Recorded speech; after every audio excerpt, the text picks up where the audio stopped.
Assalamualaikum warahmatullahi wabarakatuh. Bismillahirrahmanirrahim. Alhamdulillahi rabbil alamin. Wa afdalus salati wa atamut taslim ala sayyidil mursalin habibina wa syafi'ina Muhammadin an-nabiyyil amin wa ala alihi wa sahbihi wa man tabi'ahum bi ihsanin ila yaumiddin. Fanawayna ta'alluma wa ta'lim wa naf'a wal intifa' wal ifadata wal istifadah wal hatha ala tamassuki bi kitabillahi ta'ala wa bi sunnati nabiyhi sallallahu alaihi wasallam wa du'a ila al-huda wa dilalata ala al-khair ibtigha'a mardatillahi wa sawabihi wa qurbih. Allahumma 'allimna ma yanfa'una wa anfa'na bima 'allamtana wa zidna ilma. Bapak Ibu para jamaah, para pecinta Rasulullah sallallahu alaihi wasallam, kita lanjutkan kembali kajian fikih muamalah kita. Pada pertemuan sebelumnya kita sudah separuh jalan membahas tentang mudharabah, akad yang dilakukan antara pemodal dengan pengusaha. Pemodal dengan pengusaha. Kalau musyarakah, sama-sama punya modal, sama-sama pemilik, dua orang ini setara. Ada lagi ijarah, berarti penyewa dan pegawai, employer and employee gitu ya. Jadi pegawai sih, kemudian bos sih, kurang digajinya. Masing-masing akad ini Bapak Ibu berbeda-beda. Masing-masing akad ini berbeda-beda, tapi tujuannya sama-sama untuk dapat laba. Perbedaannya nanti apa? Skema pembagian labanya dan mekanisme pengaturan kerugian. Tempo hari kita sudah jelaskan kalau akadnya ijarah berarti antara pengusaha atau pemilik usaha dengan orang yang disewa atau digaji untuk bekerja. Andai usaha tadi rugi, maka pegawai tetap dapat gaji. Andai usaha tadi untung besar, maka gaji pegawai tetap segitu-segitu juga. Ya. Sianan untung berarti bos. Kalau rugi, siapa yang rugi? Bos juga. Ya, pegawai tidak ada urusan. Itu yang pertama. Nah, kalau musyarakah, untung sama untung, rugi sama rugi. Dua orang ini setara, sama-sama berusaha, sama-sama bersahab. Kalau untung maka dua-duanya untung, kalau rugi maka dua-duanya rugi. Nah, akad yang terakhir, qirat, ini modal yang tadi yang tempo hari sudah kita sebutkan ya. Investasi lah seperti itu ya. Satu pengembang, satu orang yang invest, satu orang yang memberikan modal. Nah, ini akadnya terbalik dengan ijarah. Sekarang kita bandingkan Bapak Ibu. Kita coba buat perumpamaan saja. Perumpamaan ya. Si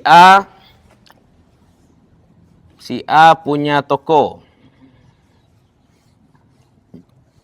Dia punya ruko 2 pintu. Si B tidak punya apa-apa. Si B tidak punya apa-apa. Nah, anggap sekarang. Ya, si A punya ruko. Si B tidak punya apa-apa. Kemudian si A apa katanya? Saya isi ruko saya dengan barang-barang. Saya isi ruko saya ini dengan barang-barang. Nah, diisilah mungkin ruko ini dengan pakaian misalkan. Ya, diisi dengan baju, diisi dengan celana. Ya. Nah, anggap ini baju ada celananya. Jadi toko pakaian. Berarti modal full dari siapa Pak, Bu? Dari A ya. Modal full dari si A. Kemudian si B yang bekerja di sini. B yang bekerja. Secara normal, biasanya dalam konteksnya seperti ini, dalam kasus seperti ini biasanya si B ini kan digaji. Anak kadai, kok pegawai. Itu dalam kondisi normal. Tapi sekarang kata si A, enggak. Saya butuh orang yang mampu mengembangkan kadai ini, mampu menjual. Maka sekarang sistem yang mau saya pakai, ini walaupun dalam mazhab Syafi'i tidak sah ya, tapi kita buat permisalan saja. Kita buat permisalan saja. Kata si A bagaimana? Nanti konsepnya berapa hasil penjualan toko setiap bulan kita bagi 2, kata si A. Ya, ini kalau dalam mazhab Syafi'i enggak boleh ya. Tapi sekarang kita perluas lah. Ya pakai mazhab Hambali lah, bisa juga ya. Nah, sekarang berarti kan posisinya si A memodali si B. Tapi modalnya bukan uang. Tapi modalnya apa? Barang. Modalnya barang. 1 tahun kemudian si B jualan. Ya, si B jualan gagal. Contoh. Gagal, Pak. Si B udah yakin di awal, saya insya Allah mampu. Tip. Ya, dalam presentasi luar biasa si B.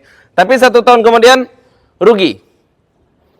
Ya, ternyata untuk pengeluaran, ya tentu si A enggak mau tahu kok listrik, kadai, kok segala macam, Pak. Ya, air segala macam, dia enggak mau tahu. Dia sudah serahkan modal bulat kepada kata si B, ternyata di akhir tahun usahanya minus 600 juta. Nah, dan tidak ada satupun pakaian yang terjual. Tidak ada satupun pakaian yang terjual. Tapi usahanya minus. Tidak tahu kok bisa 600 juta. Mungkin dia pasang iklan di Facebook, di Instagram. Kok mahal ya enggak? Pokoknya rugi 600 juta rupiah. Apa kata si B kepada si A? Pak, karena usaha kita ini rugi, kita kan usaha berdua nih Pak. Untung sama untung, rugi sama rugi. Jadi kedai Bapak ini terpaksa kita jual 1 pintunya. 1 petak ruko Bapak ini mesti dijual untuk apa? Menutup kerugian 600 juta ini. Itu cocok atau tidak? Cocok atau tidak? Lalu bagaimana seharusnya? Pulangkan bulat-bulat pada si A kan? Yang menanggung kerugian siapa berarti? Ulah lihat. Nggak, kan kini si A, toko sudah diberikan bulat, isi toko sudah diberikan bulat. Ya, berarti dia memberikan modal kepada si B yang mengembangkan usaha. Ternyata ketika mengembangkan usaha tidak berlaba. Justru rugi. Berapa ruginya? Minus 600 juta. Apa kata si B kepada si A? Karena kita berusaha berdua, namanya usaha bersama, kadaya Pak kok harus dijual 1 petak katanya.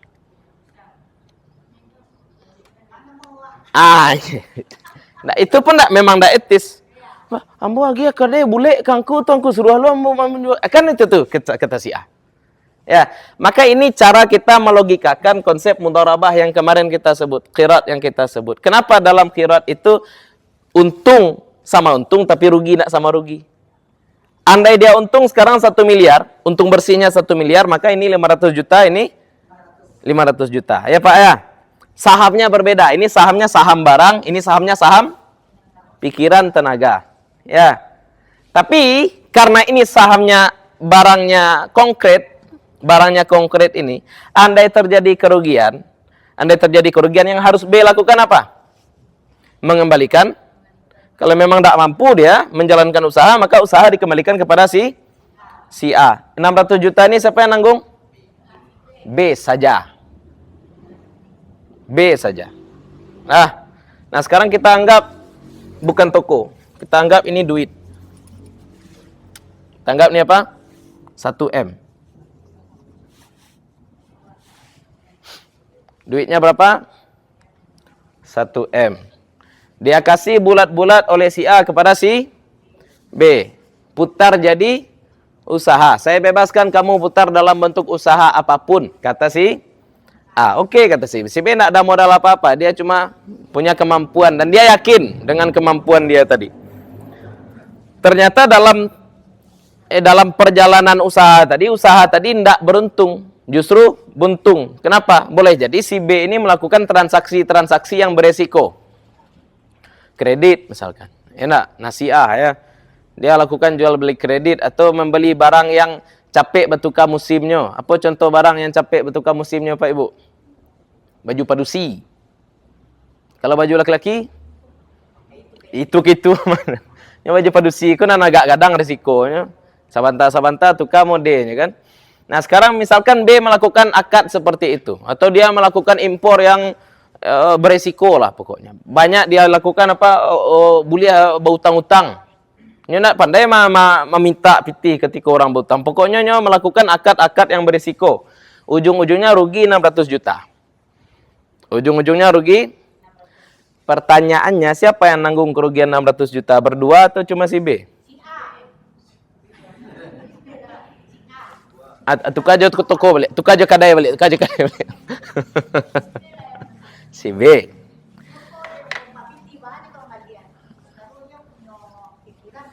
Ndak, berarti kalau nyo ndak yakin dengan pikiran dan kemampuannya, harusnya nyo ndak biar risiko samiliar ko. Ya? Kok resiko kok kerajo. Kalau ingin untung sama rugi, bah tadi sama-sama kalau apiti. Kok samiliar dan niko pun samiliar. Itu kalau untung sama untung, rugi sama rugi. Tapi lagi-lagi tadi ini modalnya kalau bakso mintuo kok tipe-tipe modeko modal liwa. Ya. Nggak ada modal sama sekali. Ya. Iyo, itu menan kau bahas gini. Ya. Ini banyak di lapangan, betul. Ini kejadian banyak di lapangan nih. Istilahnya dalam sudut pandang si A, kita kan kadang-kadang memandang dari satu sudut pandang saja, sudut pandang pengusaha saja. Coba dilihat dari sudut pandang si A. Ancak di bawah kasur adalah latan piti dan lain. Piti semiliar, latan di bawah kasur. Setahun kemudian jadi berapa? Yo, nyo kena manga-manga aku. Tunggu lupa. Nyo kena manga-manga. Lain hal kalau nyo syarikat. Lain hal kalau apa? Syarikat nyoba usaha baduo, enak rugi. Berarti kalau rugi baduo, tangguang kerugian. Baduo tangguang kerugian. Nah, jadi kok bedanya akad mudharabah atau qirat dengan akad musyarakah? Ya, Pak. Ya, Pak. Ya.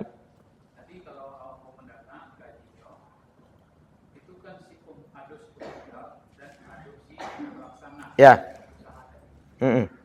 Ketika itu berisiko Ya. atau ada kelalaian dari si yang menjalankan usaha, berarti yang si penjalan usaha tadi, pelaksanaan penyelenggara usaha tadi, itu kan dia menanggung Kerugian. Ya.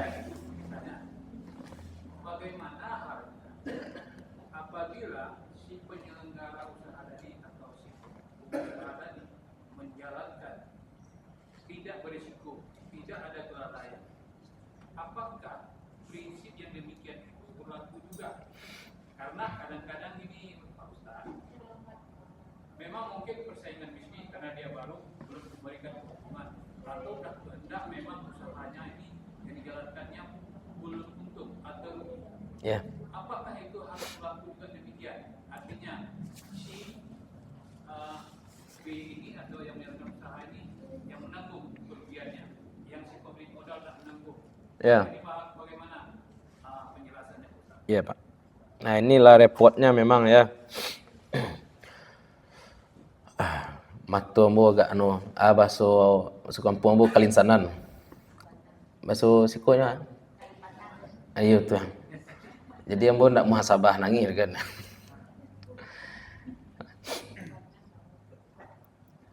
Makanya sebenarnya ya Bapak Ibu ya, dalam usaha, dalam muamalah, yang pertama kali harus kita lakukan adalah meninjau resiko akad yang akan kita ambil. Itu dulu. Ya. Sebenarnya kemarin sudah kita katakan, andai kerugian itu muncul karena musibah atau sebab-sebab natural, bukan kelalaian. Ya, andai kerugian itu muncul bukan karena kelalaian, maka yo banyak leh. Sama jo pitih di bawah kasur tadi, kira rumah awak tabaka akan hilang jo. Sama dia itu umpama. Nah, tapi sekarang andai kerugian itu muncul karena miskalkulasi, contoh. Ya, misalkan si pengusaha ini berpikir, oh sekarang sedang musim orang jualan kopi pakai gerobak, contoh. Sekarang musim orang jualan kopi pakai gerobak. Kemudian dia pun pinjam modal. Cari orang kaya, nah dia katakan seperti ini, modalnya sekian, saya butuh dana sekian, nanti saya kembalikan bagi hasilnya seperti itu. Ya, kita kembalikan bagi hasilnya. Nah, dalam kondisi seperti itu bagaimana? Ternyata kopi usahanya tadi itu, kopi gerobak aku enggak laku benar aja. Ya, sehari terjual 2 kali, 3 kali aja misalkan. Rugi. Nah, dalam kondisi seperti itu siapa nanggung kerugian?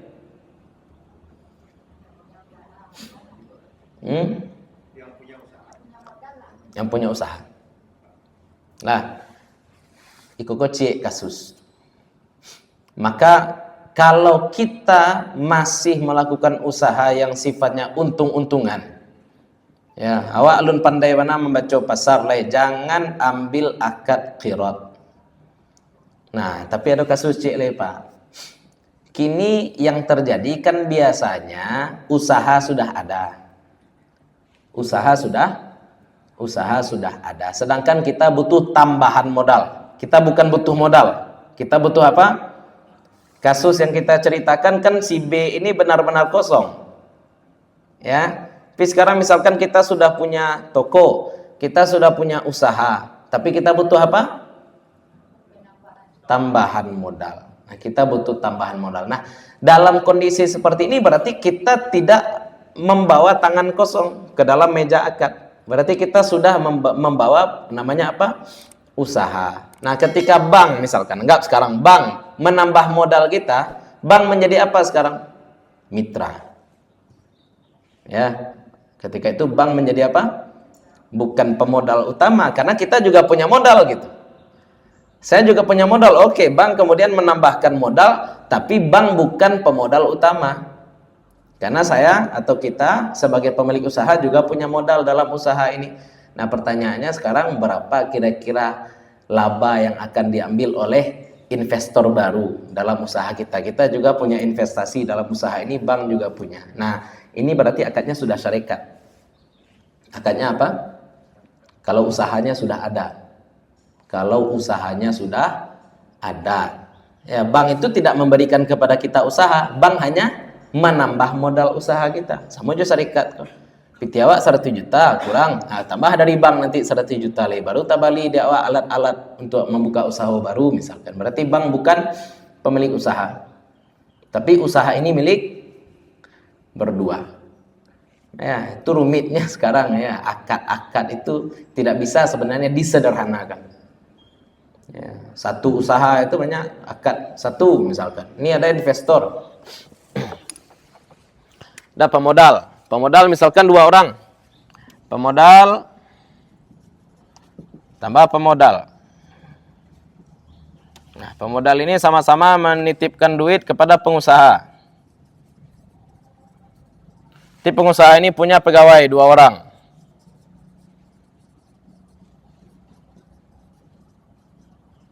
Nah, ada berapa akad di sini nih, Pak?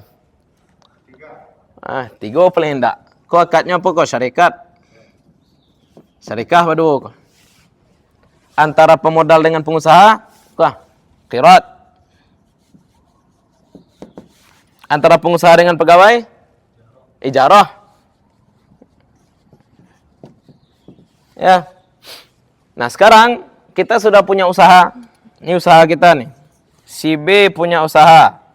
Usahanya sudah bagus. Tapi kalau dia ingin naik level, dia butuh modal tambahan misalkan 100 juta lagi. Sehingga untuk dapat 100 juta dia ajak A. Kita enggak pakai bank dulu ya, pakai kawan aja dulu. Dia ajak si A. Apa katanya kepada si A kira-kira? Saya mau jual saham perusahaan saya 50%. Harganya 100 juta. Kamu mau beli enggak? Ya, saya mau jual saham perusahaan saya seharga 100 juta. Kamu mau beli enggak? Oke, kata si A. Berarti usaha ini jadi milik. Berarti akadnya apa tuh? Syarikat. Syarikat jadinya. Nah, tapi kalau misalkan B blank, beda akadnya. Kalau saham, syarikat. Iyo. Betul. Kalau lah saham, untung sama untung, rugi sama rugi. Ya, dalam kondisi seperti ini, karena akadnya syarikat, andai ternyata setelah si A menanamkan modal kepada si B, kiranya usahanya rugi, yang menanggung rugi siapa? Baduo. Kenapa? Karena si B tidak kosong. Karena si B juga sudah punya modal di sini. Berarti dua-duanya sama-sama ya, sama-sama menanggung modal. Ini 2 orang nih. Ya, tapi masalahnya sekarang nih, kalau si B ini dia benar-benar kosong, blank. Dia tidak membawa apa-apa dalam meja akad. Yang membawa apa-apa siapa? Si A. Ya wajar kalau misalkan nanti si A akan berkata, "Caatan pitih kau di bawah kasu oleh," ya kan? Ya kan, nak manga-manga aja dah, Cik. Nah. Nah, itu pendekatan paham saja tuh. Dalam praktik banyak yang lebih rumit daripada itu. Ya. Oh iya, itu beda lagi. Itu pasar saham. Wah, bicara saham sederhana dulu ya. Ibu punya rumah makan. Laku mah. Ambo ingin dapat pemasukan pasif misalkan. Agak cek ambo ke ibu, bu. Kalau ambo balik kada ibu ke barara gonyo ke cek ambo.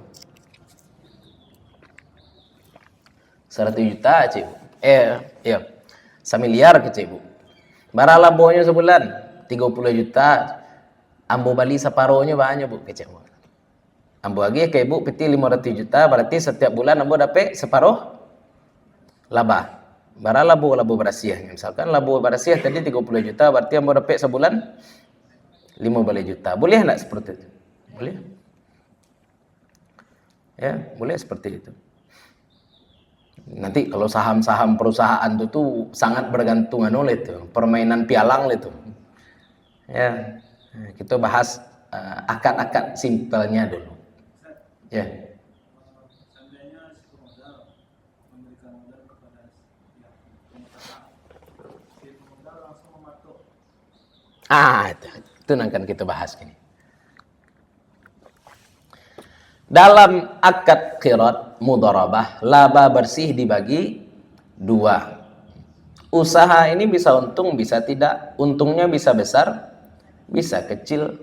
Maka tidak boleh pemodal mematok laba dari awal kepada pengusaha. Ya.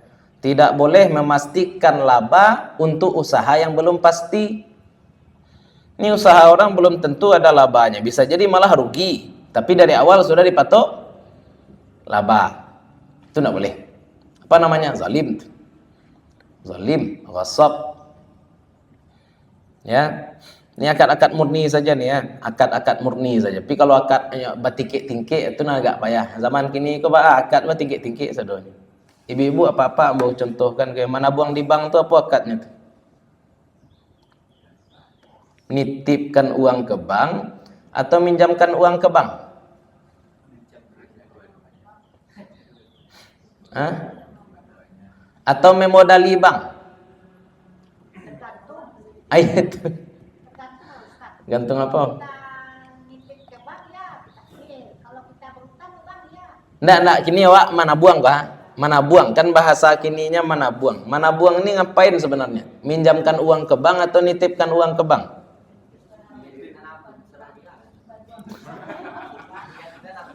Niat kita nabung, iya. Tapi nabung ini kan tidak ada dalam bahasa fikih. Kenapa penting? Karena kalau misalkan bank memberi kepada kita persenan dari tabungan kita, hukum persenan ini apa? Kan itu lah masalahnya, Pak.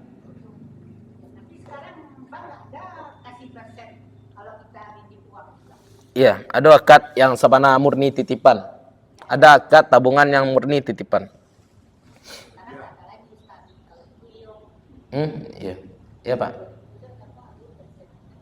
Iya, Pak.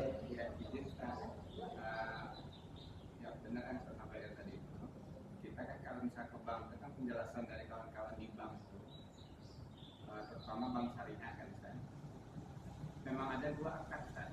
Ya. Kalau penjelasannya, satu itu wadiah titipan. Ya.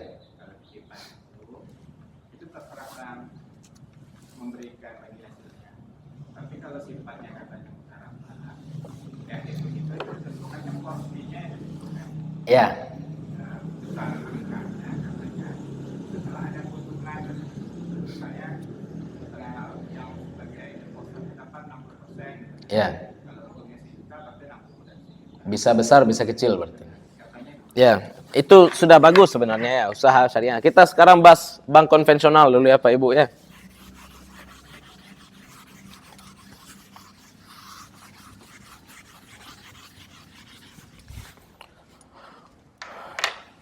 Apa saja akad yang bisa kita lakukan di bank? Bisa simpan. Bisa pinjam. Nanti bentuknya terserah, mau tabanas, mau ini segala macam terserah. Pokoknya dua kah. Kabang tu melatan piti atau mambiak piti kan dua tuh. Nah, sekarang ketika kita meminjam duit ke bank, ini kita kesampingkan dulu bank syariah ya. Bank biasa saja dulu. Bank syariah ini kan baru 98, bank muamalat pionirnya. Sebelum itu kan bank konvensional sadonya, Pak. Makan piti haram orang sadonya dulu. Ya, harus hadiah kok mana ndak haram jangan diharamkan ya. Bank tuh haram atau halal? Dimakan ya haram ya. Lang lihat bank halal atau haram? Ada pula orang bilang sekarang bank mutlak haram ya. Sudah bawa sini duit kamu. Bawa sekupiti. Bank awak ke produksi BSI atau BI? Hah? Bank konvensional atau bank syariah? Berarti kalau di kecian bank tu haram, piti ko? Boleh sih ko, boleh sih. Itu makanya jajale bank ko dapat piti bukan cuma dari ko, adalah ya piti transfer le ko. Setiap transfer ada yang 2.500 ya, ada yang 6.500 tergantung pilihan anak ambil. Nah, tapi sekarang secara global ini dulu. Ketika kita minjam duit ke bank tujuannya dua. Minjam duit ke bank tujuannya ada dua. Bisa jadi meminjam ini pinjamannya konsumtif. Pinjam duit ke bank untuk apa? Bangun rumah. Pinjam duit ke bank ngapain? Untuk modal kuah. Produktif. Alah spoiler sekali. Nah, ketika kita meminjam uang kepada bank untuk konsumtif, pinjam duit untuk bikin rumah, rumah ini berkembang enggak? Enggak. Kita pinjam duit ke bank untuk beli mobil, mobilnya berkembang enggak? Enggak. Bolehkah bank minta ganti yang lebih besar? Pinjam 100 juta, ganti 120 juta ke cek bank, boleh enggak? Enggak. Karena enggak berkembang, duit yang dipinjamkan bank kepada kita tidak berkembang. Tapi kalau misalkan di sini boleh enggak kira-kira bank minta duit, minta persenan? Pinjam duit, bang. Untuk apa kata bang? Untuk usaha. Boleh enggak bang kira-kira minta? Ya sudah, kalau kamu usaha berarti duit yang saya pinjamkan walaupun awalnya 100 juta, tapi karena kamu putar dalam bentuk usaha, 100 juta ini bisa berubah jadi 1 miliar. Boleh enggak bang minta? Ya sudah, berarti kamu nanti gantinya 105 juta kata bang. Boleh enggak kira-kira? Kan itu masalah awak gini ya.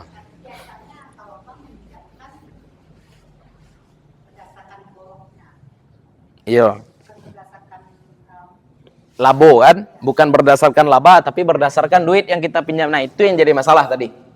Itu yang jadi masalah tadi. Tapi kalau bank minta laba boleh enggak? Berdasarkan jaminan besarannya ya enggak? Berapa yang bisa kita pinjam tergantung jaminan. Sekarang berapa bunga yang akan kita bayar ke bank tergantung apa? Gantung berapa duit yang cair kan? Enggak. Ampun, tidak pernah jam piti ke bank. Jam piti ke abang-abang, tidak pernah.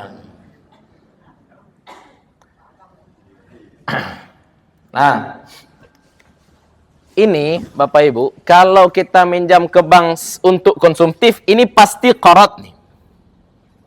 Ini pasti qarat. Dan hadisnya jelas, setiap pinjaman yang menarik keuntungan adalah riba. Jam piti ke bank untuk apa? Pinjam piti untuk beli mobil. Mobil itu berkurang nilainya atau malah bertambah? Berkurang nilainya. Ya enggak? Enggak mungkin ini bank minta duit tambahan untuk sesuatu yang nilainya terus berkurang. Lain dengan usaha. Ya, ini karena kita bicara bank ya, tapi sekarang ada orang si B pinjam kepada si A duit untuk apa? Untuk usaha. A dengan si B pinjam duit kepada si A untuk usaha. Berarti dalam gambaran si A, si B ini akan dapat laba. Kata si A bagaimana? Oh, kamu untuk usaha ya? Ya sudah, kau modal 1 juta. Kau modal 1 juta. Nanti setelah selesai kamu usaha, kembalikan 1 juta, labanya kita bagi 2. Karena memang duit 1 juta itu ketika berada di dalam usaha, pasti akan, walaupun itu masih spekulatif ya, bisa jadi rugi, bisa jadi. Kata si A apa? Kalau usaha nanti berlaba, maka kamu kembalikan modal dan kamu bagi labanya dengan saya. Itu namanya qirat. Nah, boleh enggak? Boleh. Si A minta laba dari si B? Boleh. Tapi labanya apakah boleh ditentukan dari awal? Enggak boleh. Nyam 1 juta lah, because sore belian 1.200.000 ya, enggak boleh. Yang boleh gimana? Ini 1 juta, kamu usahakanlah 1 juta ini sehari ini, nanti sore kamu kembalikan modal 1 juta pada saya dan sisa laba bersihnya kita bagi 2. Boleh enggak? Boleh tuh. Itu boleh tuh, Bapak Ibu ya. Itu boleh. Nah, sekarang Bang andai. Sekarang kan Bang enggak seperti tadi ya. Bang tuh gimana? Pinjam 100 juta nanti balik berapa? Ya, bunganya sudah ditentukan dari awal. Kalau 100 juta berarti nanti mungkin 106 juta, 110 juta katanya, kata si Bang. Berarti selain mengembalikan 100 juta, ini orang juga akan mengembalikan 6 juta. Itu apa namanya? Enggak, riba risiko. Riba dalam qarat. Ini sebenarnya modal. Boleh ya, modal minta laba boleh. Yang jadi masalah bukan labanya, tapi penentuan besaran labanya. Yang masalah bukan labanya di sini, Pak. Yang masalah apanya? Besaran labanya sudah ditentukan dari awal. Andai Bang berkata kepada nasabah, nanti kalau usaha kamu sukses, laba bersihnya kita bagi 2. Sah enggak tuh? Sah. Masalahnya Bang sekarang bilang apa? Mau rugi, mau untung, kamu nanti baliknya. Di situ masalah. Itu bukan riba. Itu zalim. Haramnya, iya haram juga. Berarti udah ditetapkan lebih awal oleh bank tadi. Ya, salah tuh Pak. Berarti kalau seandainya uang yang diberikan kredit oleh bank tadi digunakan usaha misalnya rumah kontrakan. Ya. Kalau itu berlaku, berarti haram juga. Nah. Ulang balik. Modalnya sah. Ya, duit dari bank kita pakai untuk kontrakan misalkan. Duit dari bank kita pakai untuk bikin rumah kontrakan. Rumah kontrakan ini berlaba atau tidak? Insya Allah berlaba. Ya, dan tentu saja kita minjam duit, bank kok kan dikajinya lo kemampuan awak. Ya, Pak, di mana kebuik kos-kosan? Mau kebuik kos-kosan daki kampus. Oh, iya. Pegawai banyak. Iya, ko profit ko kecil. Bank baru bank cairkan duit kan seperti itu. Nah, sampai sini boleh nih, boleh. Kemudian bank bilang apa? Pak, nanti setiap bulan laba bersih dari usaha kos Bapak berikan kepada bank sebesar 6%. Biasanya bank kok nak dona 50% minta labor. Bank kok minta paling-paling 10. Kalau minjam piti ke kawan mintanya separuh. Kalau ke bank berapa mintanya? 1/10 ya.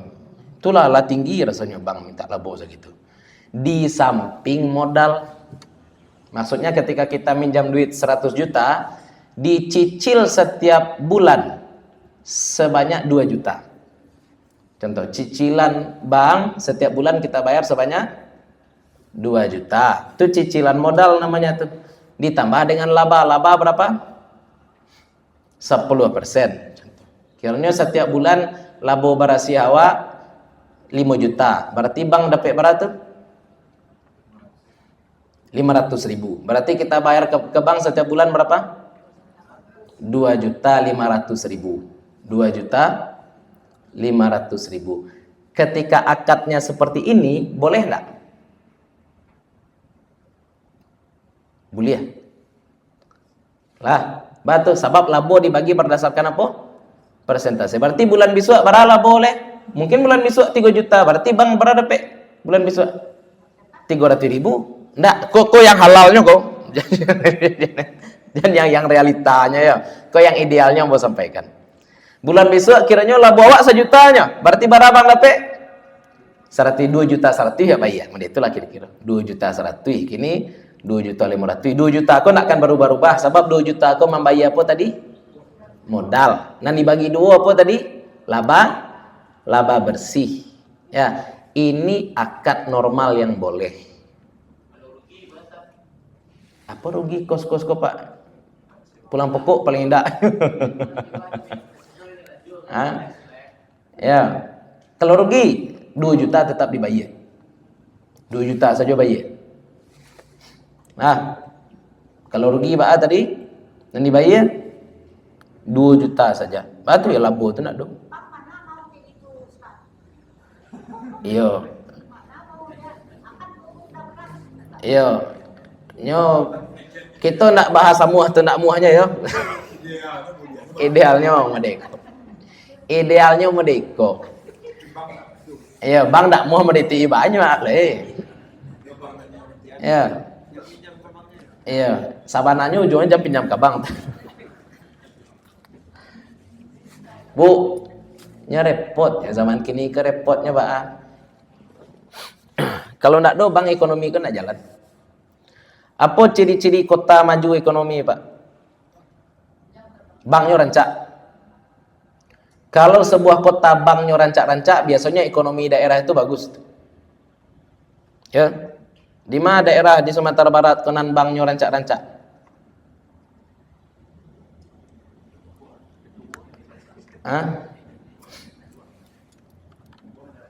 Mancak bank-bank di Pekumbuh pada bank-bank di Pekanbaru. Yang Pekanbaru. Rancak ekonominya. Kini contoh. Ambo ingin buka ternak ayam.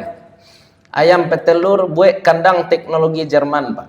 Nyo ayam petelur aku kalau misalkan jumlahnya kurang dari sekitar 10.000 mungkin atau 30.000 awak paling pulang pokoknya. Kalau ingin balabo berarti harus bara ayam awak 200.000 lah.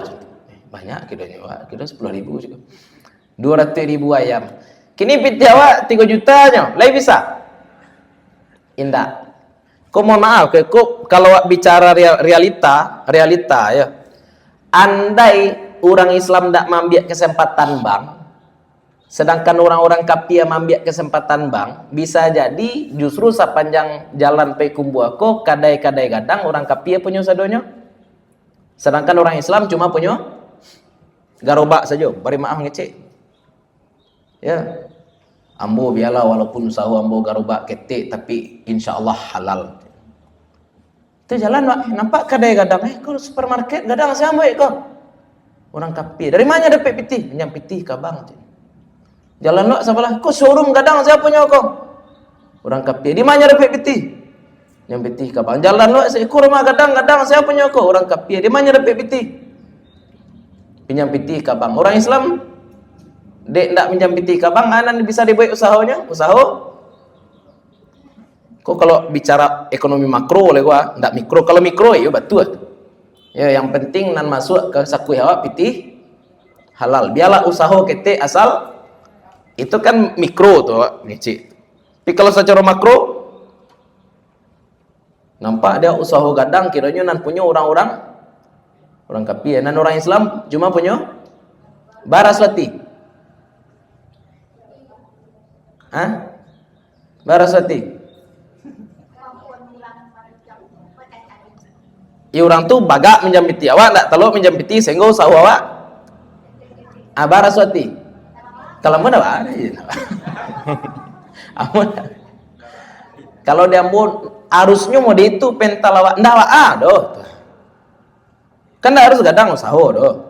Anjale halal, betul tu. Kan Nabi mengecek dunia sijnul mukmin, dunia itu memang penjara bagi orang beriman. Surga bagi orang-orang. Kalau mau kecek dari dulu Pak, orang kafir aku pintu masuk rezekinya dua, nan halal masuk. Nan haram masuk. Awak kau ajar saja miskin orang Islam kan juga. Secara konsep, karena pintu rezeki awak separuh pintu rezeki orang kafir dua masuk, halal haram masuk, orang Islam nan masuk nan. Kalau orang Islam kok tidak sekedar orang Islam, dia teh orang Islam yang soleh, dan masuk ke sakuihnya bukan sekedar halal, tapi halal yang lepas dari syubhat. Syubhat pun tidak inginnya narimo. Ya Pak. Jadi semakin soleh seorang muslim, semakin hati-hati berusaha kok. Makin payah kayo yo. Makin miskin betul. Ya, memang betul. Lahi Abdurrahman bin Auf orang kayo. Ya, Nabi Sulaiman. Tapi 25 Nabi nan wak kenal nan miskin bara orang, nan kayo bara orang. Nan kayo Nabi Daud, Nabi Sulaiman, saleh.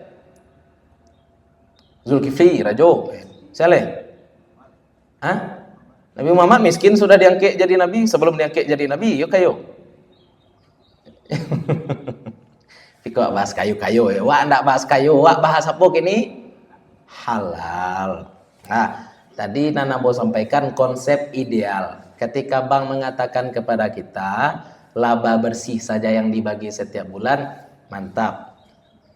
Tapi ketika bank sudah mematok dari awal laba yang akan dibayarkan kepada bank, itu namanya apa tadi? Bukan riba, apa? Zalim. Bank meminta labo untuk usaha boleh. Pemodal minta labo dari usaha boleh enggak? Boleh. Yang tak boleh apa tadi? Mematok. Mematok itu apa namanya? Zalim. Lah, nan riba apa?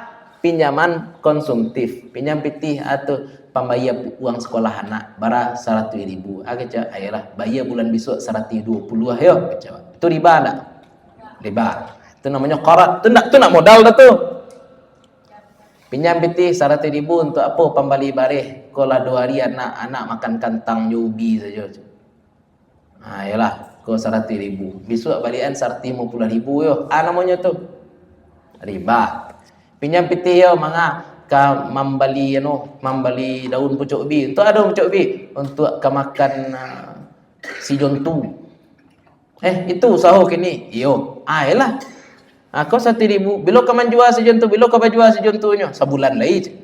Kau 100.000 nanti bulan besok buat bagi Asia ya, kecil orang nan bagi piti 100.000 kau. Nya kan kau menjual si jontunya kah? Nya kau menjual jangkriknya. Tik bagi Asia ya, labo berasiahnya. Untuk aku 90%, untuk ambo 10%. Kecil orang nan meminjamkan 100.000 tadi. Boleh enggak? Boleh. Okey. Tapi keceknya apa? Yalah, kau 100.000 untuk membeli daun pucuk ubi untuk makan si jontu. Tapi bulan besok setelah aku menjual si jontu, agih ambo 150.000. Boleh enggak? Enggak. Zalim betul. Sebab ini mematok tadi. Ini mematok kau nan tak boleh. Minta labo boleh. Minta labo boleh sebab namanya awak manga tadi magi ya. Bukan magi pinjaman, magi ya. Modal. Yang beda ya magi pinjaman dengan magi ya. Pinjaman ku untuk bayar sekolahan nah, untuk beli bareh, itu pinjaman namanya tuh. Kini nyo ndak meminjam sabarannya kok. Nyo minta apa kawak kok? Modal. Apa bedanya dengan bank Ustaz? Itu nan kau. Sudah dipatokkan. Itu nan haram tuh. Apa bedanya dengan kita pribadi kasih? Sama awakna pribadi ngecek ke orang, wah 100 juta buka lah usaha fotokopi setiap bulan lagi hamba 50 juta. Haram. Tapi kalau awak ngecek setiap bulan lagi hamba 15% keuntungan, boleh. Tapi yang disebut bedanya. Nah, kau 100 juta buka lah usaha fotokopi setiap bulan lagi hamba 15% dari keuntungan bersih. Boleh enggak?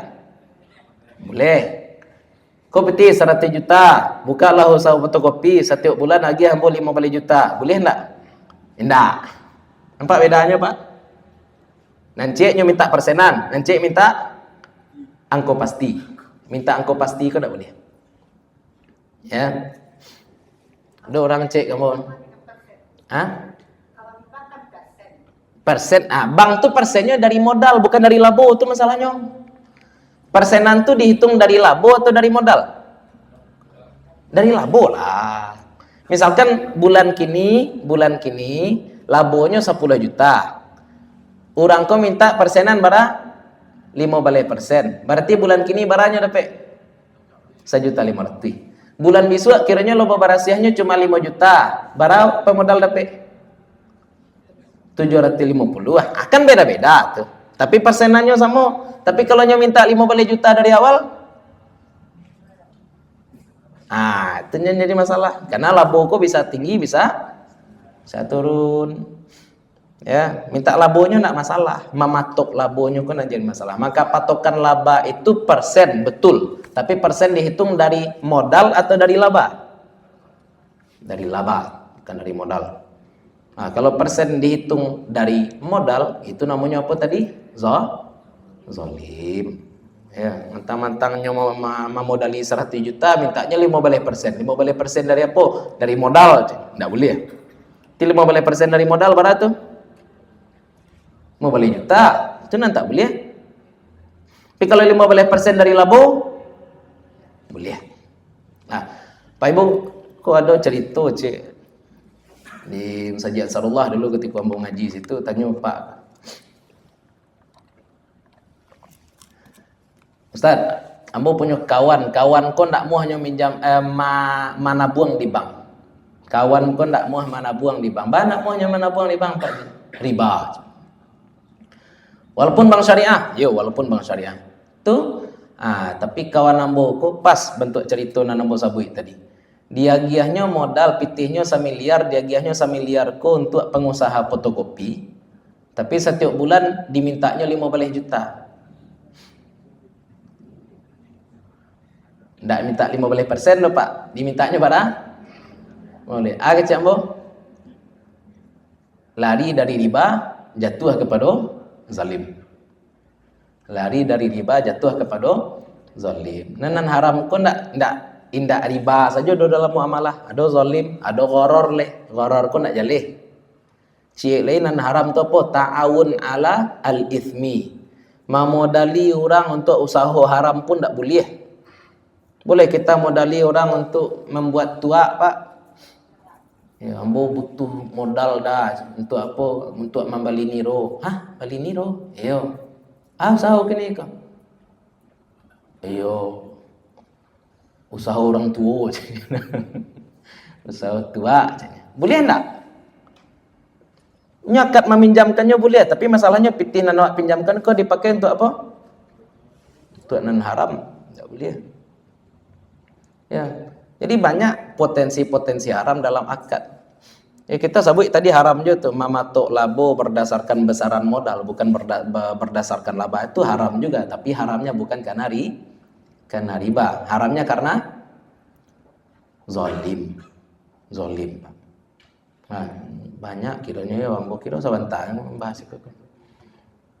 Ya. Tetap juga Ustaz kasih ceramah di mana-mana Ustaz. Bab ini riba. Iya, bang, kalau riba bang, kalau riba bang, kok suruh bawa siko pitihnya sedon. Bang kok nak riba doh, bang kum mengandung riba, baru betul. Bang mengandung, bang tu riba, indah. Tapi di dalam bank ada, apakah cuma riba yang ada di bank? Ada yang lain ya tadi, zalim, ada loh di dalam bank. Ada yang halal di dalam bank? Ada, contohnya yang halal tadi, biaya transfer. Awak transfer 1 juta ke orang, kemudian ada biaya transfer 2.500. Itu laba bersih untuk bank enggak? Halal enggak tuh? Berarti pemasukan bank ada juga yang halal? Ada juga yang halal. Jadi jangan dikecan bank riba langsung enggak. Tapi yang batu itu di dalam bank ini ada riba. Lah datang orang dari Cina ke Indonesia dibawanya bakso. Orang datang dari Cina ke Indonesia dibawanya bakso. Di dalam bakso ada babi. Ya, di dalam bakso itu ada babi. Awak mengecek bakso ko babi atau bakso ko mengandung babi? Ndak bisa kecan bakso ko babi itu, tapi bisa mengecek bakso ko mengandung babi. Ketika diksi sudah berubah, Pak, yang akan kita perbaiki dari bakso tadi apanya? Babinya. Sama aja bang mengandung riba. Yang akan kita perbaiki dari bank itu berarti apanya? Kandungan ribanya. Tapi kalau kecek bank riba, berarti akan wak perbaiki apa? Bank ke mana cempaan jadinya. Aku masalah. Yo. Ada orang sakit kanker, kecewa. Ibu pulanah kanker. Berarti ibu konan wak bunuh hilang kanker tu. Tapi kalau ibu pulanah mengidap kanker, berarti nan wak hilangkan apanya? Kankernya saja, enggak urangnya loh. Ya. Ya. Iya. Nyo beda cara penyampaian, beda makna yang ditangkuk orang, jadinya model tadi. Ada orang ngecek pitih kok riba, Ustaz. Ada orang ngecek pitih, ambo nak muah jo pitih ke, pitih ko bananan riba. Pitih itu bukan riba, Pak. Pitih itu ribawi. Beda riba dengan ribawi. Kita sudah bahas dulu, Pak. Ribawi ada dua ya, makanan dan mata uang. Tekan apa dulu kaji riba? Bukan riba. Menjadi riba kapan? Ketika tukar menukar uang dengan uang tapi tidak sama. 100.000 tukar aja 102.000 enggak boleh ya. Nah, itu baru riba tuh. Jadi kalau ada orang bilang secara mutlak saja digeneralisir, bank kalau tidak bank syariah berarti bank riba. Kecewa. Bawa siko piti angku sadonyo. Batu sebab piti awak ko cetakannya cetakan apa tadi? Bank Indonesia atau bank syariah Indonesia? Bank Indonesia. Kalau dikeceknya bank ko riba atau haram sadonyo berarti pitih ko bagi awak halal baginyo. Ale telok magi pitih itu sadonyo ka Pak. Tapi haram je ko je. Iya, Pak.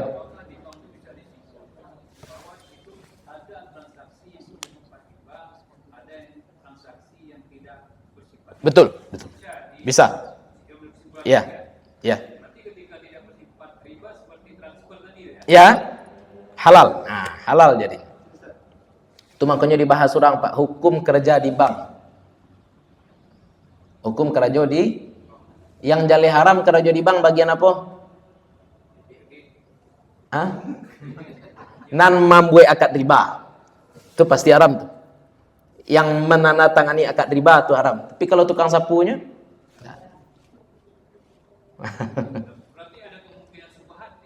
pasti bermuamalah dengan orang yang hartanya bercampur halal dan haram, syubhat tuh. Kita punya bos. Bos kita ini Bapak Ibu punya dua pemasukan. Pertama gaji, yang kedua korupsi. Tapi awak kerajo untuk bosko jadi sopirnya. Dan awak menyupiri bosko ke tempat-tempat yang halal saja, pai jalan-jalan, pai makan, pai karajo, pulang karajo. Dia giahnya awak gaji dek bos. Itu pitihnya halal atau haram? Tapi syubhat. Sebab boleh jadi pitih nan dia gah kawak tu berasal dari pemasukan yang haram. Tapi ada yang halalnya? Aduh, nan haram sabana haram tu apa?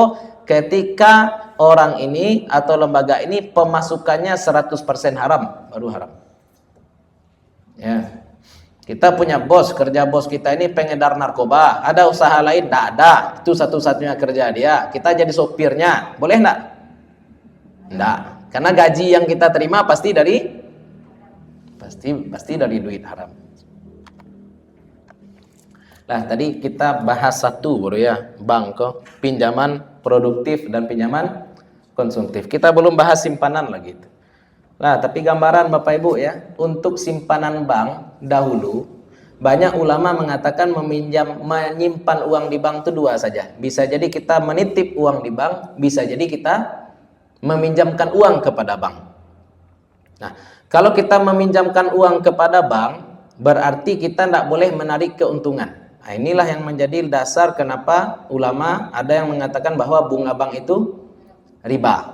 Batu, sebab awak meminjamkan pitih ke bank, awak pinjaman pitih ke bank tu awak minta bunga kan riba tu. Tapi yang kedua, wadiah. Kita cuma menitipkan uang kepada bank. Sama je ambo titipkan pitih kau dah ambo ke merantau ke Jakarta, titip ambo 1 juta ya. Jadi sudah. Pas balik ambo di Jakarta udah agih pitih ke ambo ko 1 juta Ustaz. Tapi pitih Ustaz ko salamu Ustaz ke Jakarta ambo putar. Ambo galih kerendong dia pitih ko. Jadi laba-labo kini jadi 10 juta. Aku ambo agih ke Ustaz 500.000 je. Enak, tak bayang Pak ya. Niatnya nitip tapi tadi kiranya pitih awak di panganya putarnya balabonya. Dia agihnya atas kesadarannya sendiri. Awak tak ada minta dah, inyo saja magih. Boleh enggak? Itu contoh ya. Itu dulu. Tapi sekarang bertambah kemungkinan satu lagi ketika kita nyimpan uang di bank, apa namanya? As-sarfu, atau menukar uang dari uang kertas atau uang koin menjadi uang elektronik. Bagi contoh Pak ya, kalau dulu minjam menabung uang di bank, bisa nak pitih kau pakai? Enggak. Harus ke bank lo awak dulu isi formulir baru duit ini bisa. Tapi kalau zaman sekarang awak nabung pagi gini 5 menit kemudian awak ingin belanja bisa pitih nan awak simpan di bank tadi dipakai. Berarti awak nitip uang ke bank atau mana namanya tuh? Nah, lo nitip namanya leh. Buktinya awak masih bisa pakai pitih tuh. Ya enggak? Itu makanya akad tabungan untuk zaman sekarang itu bukan nitip uang ke bank, tapi menukar uang nyata menjadi uang elektronik. Pitihnya awak jo macik, tapi tadi awak macik pitih keratih. Setelah awak pergi ke bank, awak macik pitih jo, tapi pitihnya pitih elektronik leh. Nah, kan itulah namanya muamalah ya. Beda-beda. Bisa ibu sudah nabung ke bank, masuk ke kamar mandi, di kamar mandi check out Shopee pakai pitih nan di bank tadi bisa enggak? Oh, bisa. Bisa. Sambil lalu dalam musaji haram ya. Tapi bisa. Berarti menabung zaman ini bukan nitip uang ke bank lagi namanya. Karena kalau nitip tuh minta lah dulu bang, mau ke belanja minta pitih, kan udah itu. Nyatunya gini enggak. Ya. Berarti kalau demikian Pak Ustaz, Iya, Pak. narasi ini menentukan halal dan haram. Yes. Kan gitu. Ketika kita menitip uang kepada seseorang kemudian diputarnya, Ya. dia mengatakan pitiko laku. Ya. Jadikan usaha gol kamu. Tapi kalau di bank narasi itu kan nggak ada. Ya. Kita menjadi misalnya bertambah uang kita dengan tabungan yang ada di bank tadi, tapi itu yang betulnya haram. Bukan, Pak.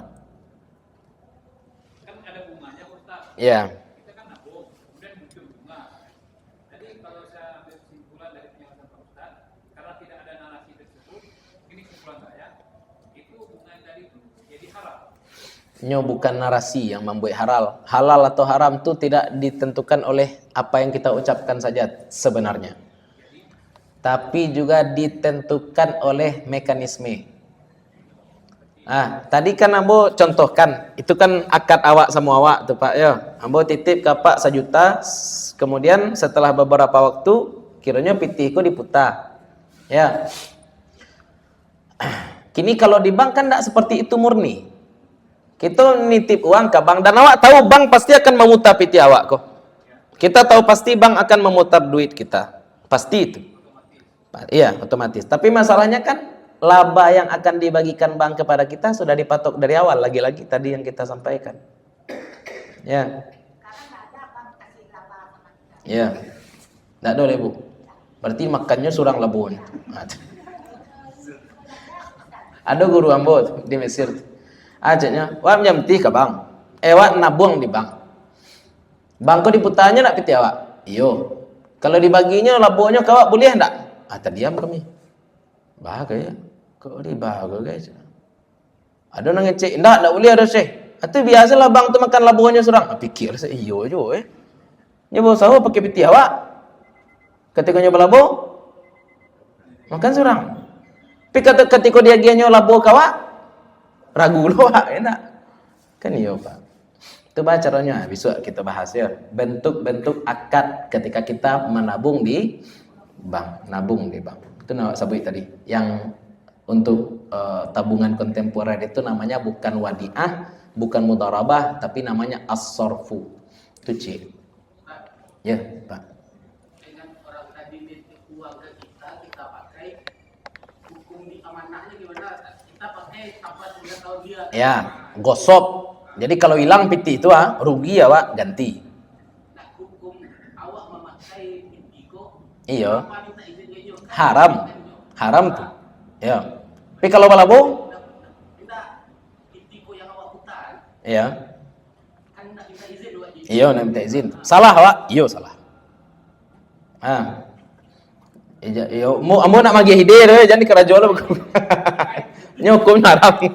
Ambo cuma magi contoh andai kejadian. Sebab di masa Nabi pernah kejadian. Enggak di masa Nabi. Masuk Umar bin Khattab. Kau bari mah agak panjang kaji kayak. dua anak Umar bin Khattab mengambil zakat ke Irak. Di Irak ketika itu gubernurnya Abu Musa al-Ash'ari. Jadi yang mengambil zakat ini Abdullah bin Umar dan Ubaidillah bin Umar, dua anak Umar bin Khattab. Akece Abu Musa al-Ash'ari kemudian, ko mirip juga kasus tadi ko Pak. Akece Abu Musa, ko piti zakat.